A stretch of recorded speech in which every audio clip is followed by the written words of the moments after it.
inspiration does play an important role in our motivation, and inspiration for me is that strong emotional drive that fuels us and activates us.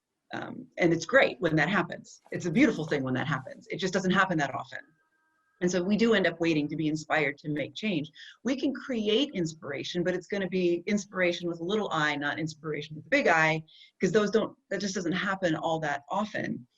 The motivation to get started, I think, just comes back to things that we've already talked about, which is stop thinking about it. You're gonna think your way out of doing. So do something, do anything.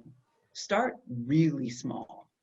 When I mean really small, and I don't know what challenge people are currently on, but let's just say if I was working with someone who was underactivated and behaviorally underactivated, maybe depressed, we would start really, really small to get that person moving again. And it might be make your bed.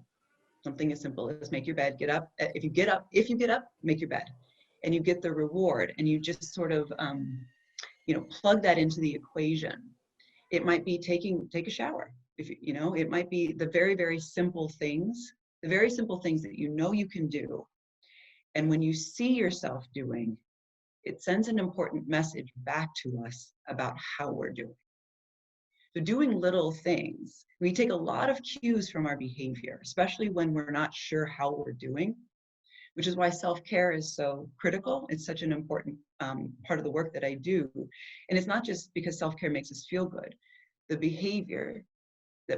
things that we do, and the behaviors that we choose send an important message back to the brain about how we're doing. And when we're taking care of ourselves, the message that sends is that we're worth the time and effort to do those things.